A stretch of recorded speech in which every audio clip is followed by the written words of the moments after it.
Hello guys, welcome back to another video tutorial from Aditya Byte. So guys, today in this video we are going to discuss the human eye, the structure and function of human eye. Okay. So human eye is one of the very important sensory organs. As we all know, this is a very sensitive sensory organ. Yes, the eye contains photoreceptors, rods and cones, which perceives light stimulus. Okay, we'll discuss the overall concept of the eye, yeah, the structure, its function, the working mechanism, the pupillary reflex. The overall idea we'll discuss in this video, so stay tuned with the video. Okay guys, okay, so let's move on. Okay, so now let's start with the basic functions of the eye. Yeah, okay. So guys, here you can see the eyeball allows us to see and interpret the shapes, colors and dimensions of objects in the world by processing the light they reflect. Okay, eyes are the sense organs that detect and respond to light stimulus, giving us sense of sight. Of course, they contain photoreceptors, rods and cones located in the retina. Yes, very important. Rods and cones detect light stimuli and converts light energy to nerve impulses which are transmitted to the brain for interpretation. This is the basic functions of the eye guys. Yeah, the very important functions actually. Okay, so let's move on now. Now let's see the external structure of the eye. Okay, so this is the human eye. Yeah, now let's see the parts, the structures. Okay, here, as mentioned, this is the eyelash, this is the eyelashes, yeah. This is the sclera, the white part. Actually, this is cornea, okay, and cornea is the part of sclera only. Okay, this is the pupil, this black part, okay, and this colored part is called iris. This is the eyelid, okay. So, guys, one more thing here. Here, as you can see, this region, this part is vestigial in humans now, which is called the plica semilunaris. Plica semilunaris. Okay, which was functional in our ancestors. Yeah. Okay, so now these are the the vestigial organs now, and here in the in this part here there are glands, the lacrimal glands, which are actually the tear glands present here in the upper region of the eye here actually. Okay, okay, so now let's move on. Okay, so guys, this figure is very important. Yeah, the internal structure of the human eye. This will explain the overall idea, the overall concept of structures of the human eye. So we need to understand it very deeply and very clearly. Okay, so let me zoom in here. Okay, okay, so let's start from this side. Yeah, this is the outermost this is the outermost part here. Actually, this is the part which we see from outside world. Yeah, this is the only part we see. This is only the part we call eye actually. Yeah, but this is the eyeball actually. Yeah, the whole total, this is the eyeball. Okay, so now let's start here. uh, okay, so guys, this is the cornea.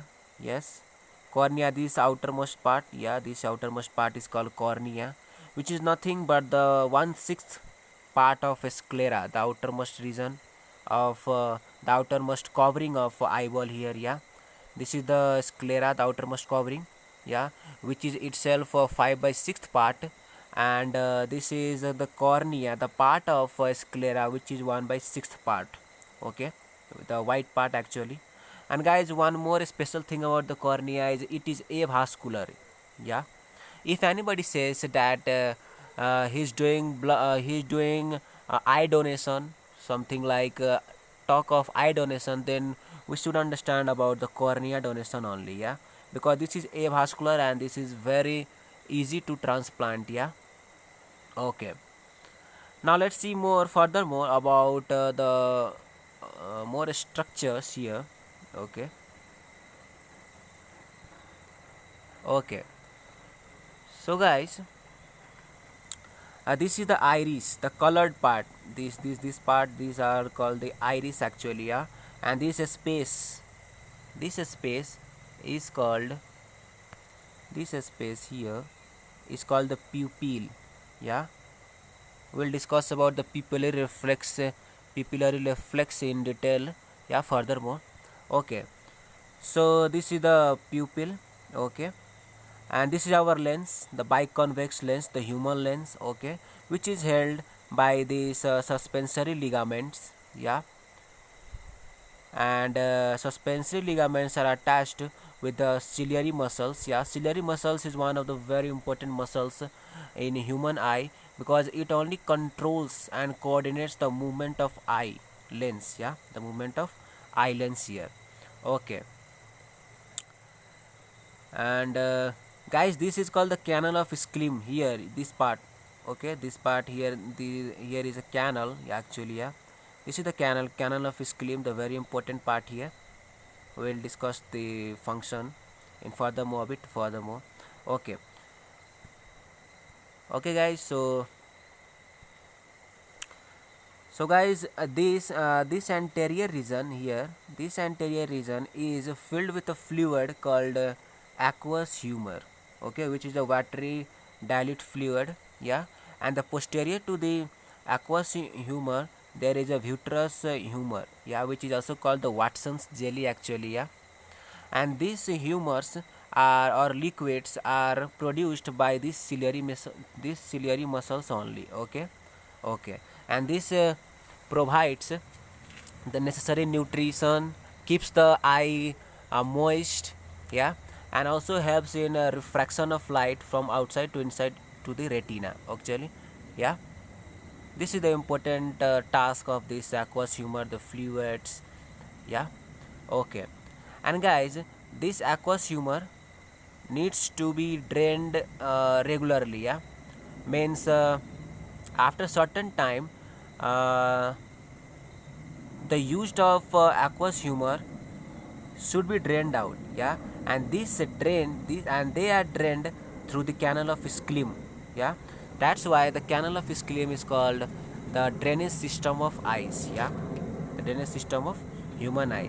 And if any defect or any disorder takes place in the canal of Schlemm, then it leads to the many disorders in the eye, that is increases the intraocular pressure, and thus leads to a condition called glaucoma, yes, the human eye disease actually. Okay, okay, now let's furthermore see. Okay, now let's see about the layers, the very important, the layers. The outermost layer is called sclera, okay. Next to sclera there is choroid, the very vascular layer, yeah, the very vascular layer. It supplies the necessary nutrients to the eye, the oxygen, the necessary oxygen to the eyes, yeah. And choroid also helps in prevention of total internal reflection, yeah, for the proper refraction of light and the formation of image on retina, okay. And next to choroid, the very important layer is retina, yeah. In retina only the image formation takes place, okay.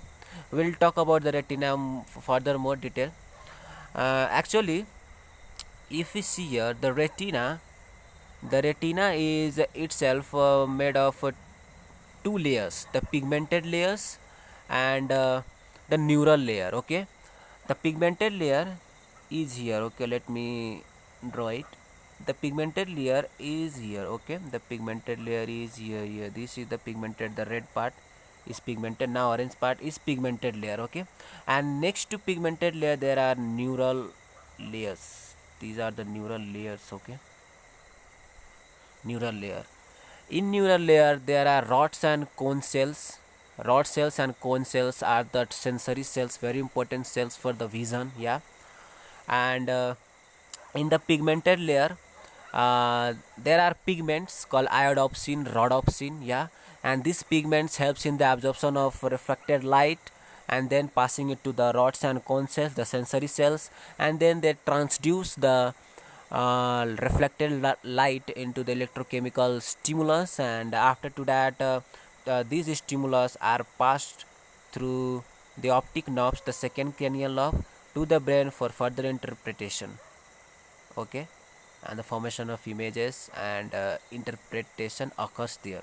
Okay, so guys, this was the very important concept, the very important idea of the internal structure of eyes, yeah, which you are seeing in this figure. Okay, okay, okay, guys. So the next terms remaining here are the blind spot, the fovea centralis, the macula lutea, the yellow spot. Yeah, guys, macula lutea is the central depressed region of retina. Actually, you can see here very clearly. Yeah, okay, and there only the fovea centralis. This is fovea centralis.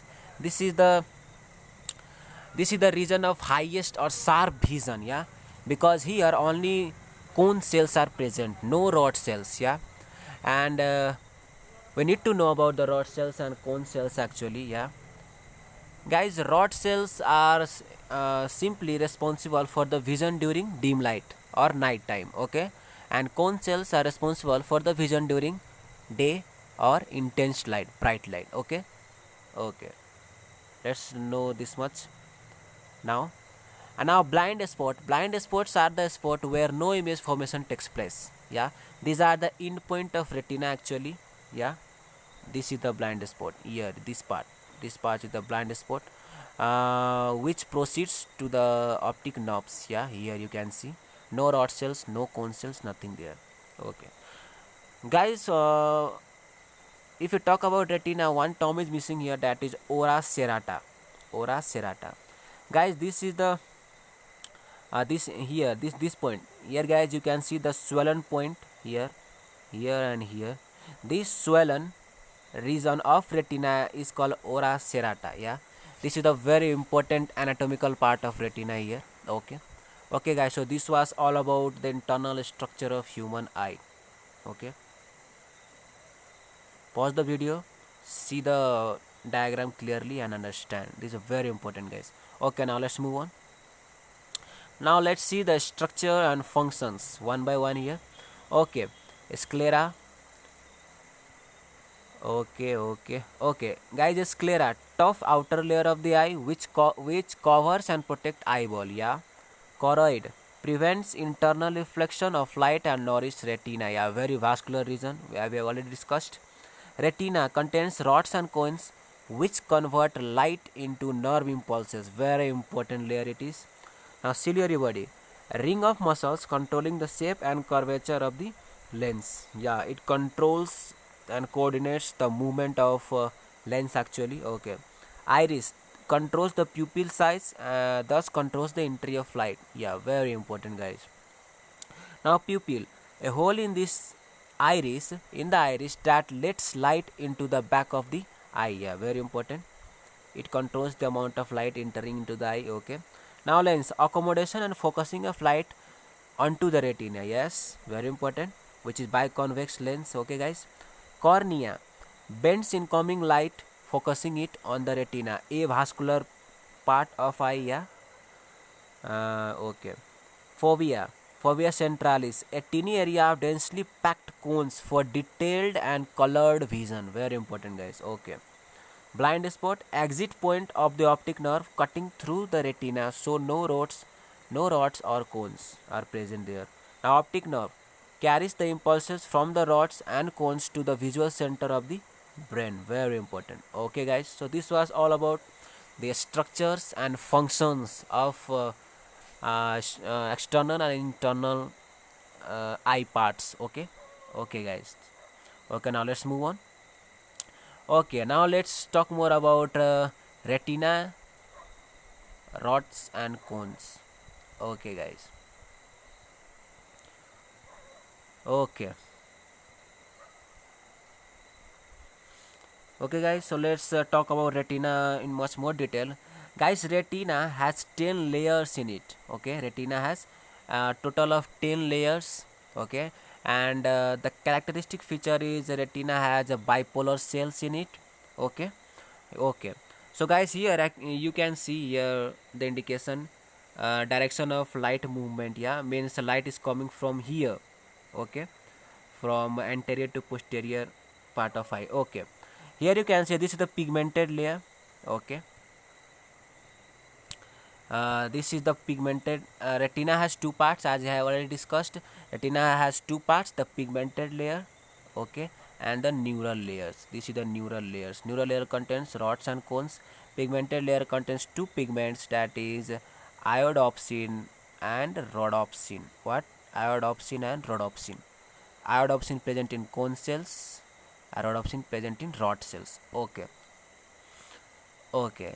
So guys, whenever light comes, okay, then it comes and it gets absorbed into the pigment, and then the absorbed light are transduced by these rods and cone cells, and then after to that the stimulus is created, and this stimulus further passed through the bipolar cells, through the ganglion cells, action of the ganglion cells, to the second cranial nerve, that is optic nerve, then to the brain for the further interpretation of image. Okay guys, so this was the basic idea, basic concept, basic mechanism of image formation. Yeah, how the light are transduced by the retina. Okay, so guys, one more general knowledge we need to again, you need to understand here that in rod cells, in owls only rod cells are present, no cone cells. Okay, that's why owls are only able to see clearly at night, not at day. Oh, okay, but in fowl only cones are present, no rods. Okay, so they are only able to see clearly at daytime. Okay, so this was the only general knowledge type idea. Okay, okay guys, so now let's move on. Okay, now let's see about the image formation on the retina, guys. Very important, very easy concept here.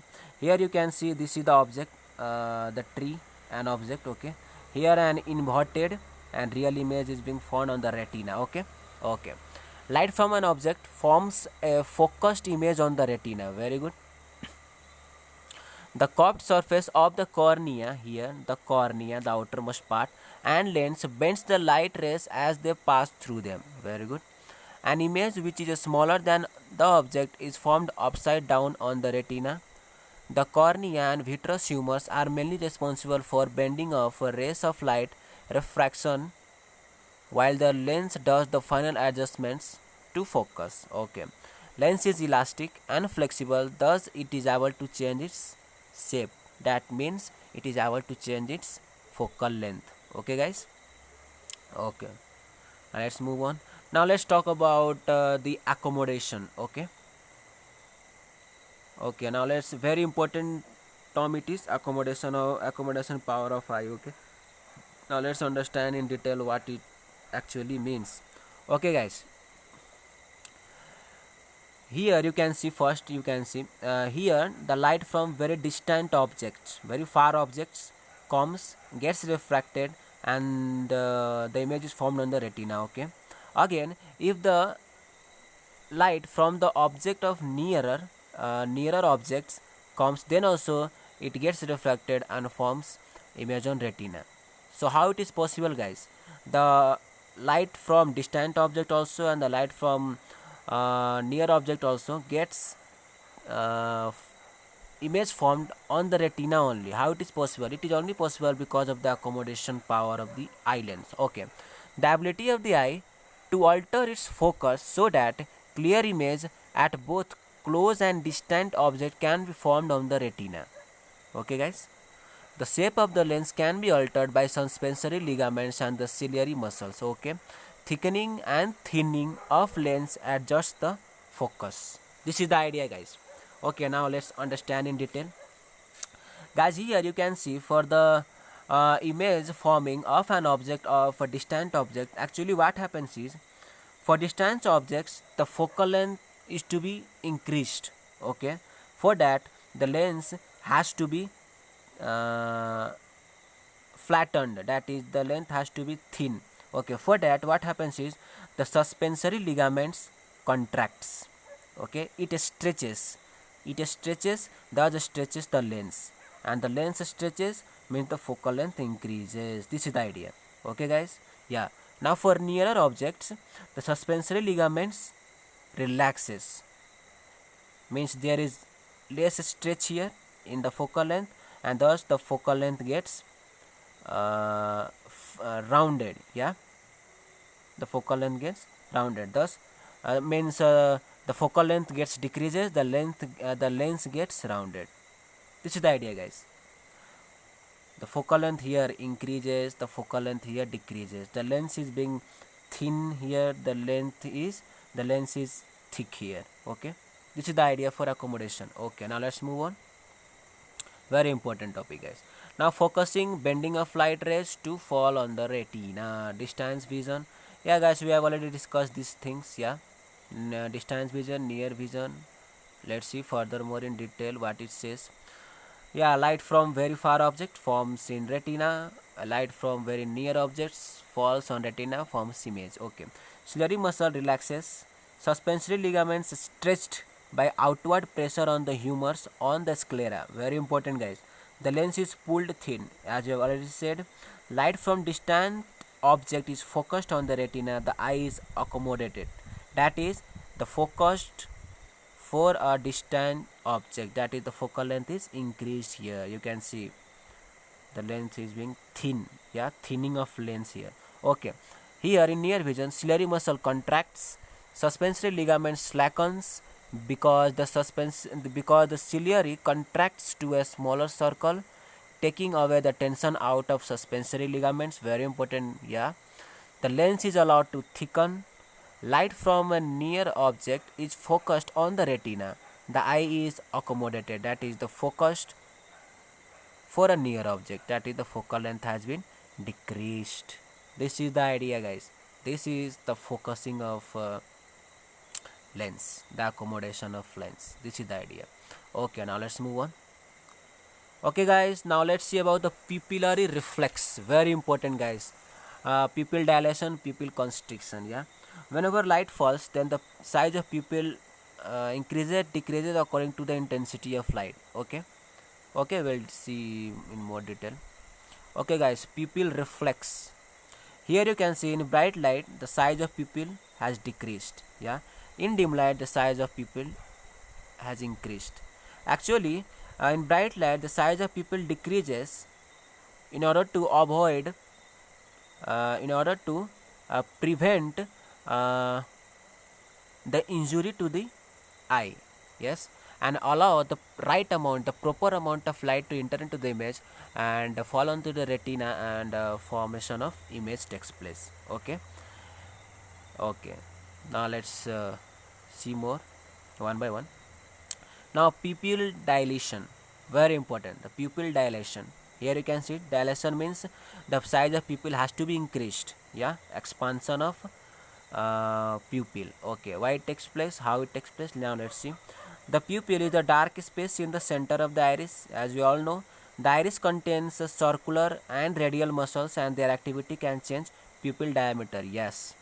Okay, now let's see more about it. Okay, now guys, here in the iris, here you can see there are two muscles, radial muscles and circular muscles. Radial muscles, these are the radial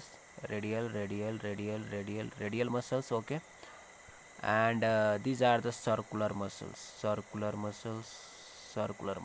Okay, circular muscles.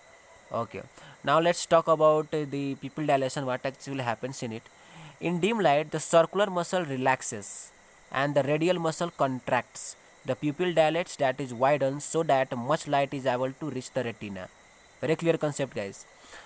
In dim light, the circular muscle relaxes, okay, and the radial muscle contracts, means the outward pull is created. It contracts, outward pull is created, and thus the pupil widens, means the size of pupil increases. Okay, and thus in dim light, the more amount of light can pass through it, and the image formation is easier.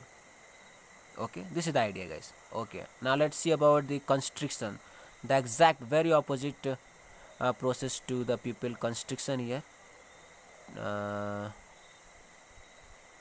Okay, now let's see for pupil constriction, means the size of pupil has to be decreased. Okay, here you can see in bright light the circular muscle contracts and the radial muscle relaxes, just opposite to that of pupil dilation. Yeah, in pupil dilation the radial muscle was contracted, but here the circular muscle is contracting. Okay, and pupil constricts, that is narrow, so that less light reaches the retina to avoid damage. This is a very clear concept, guys.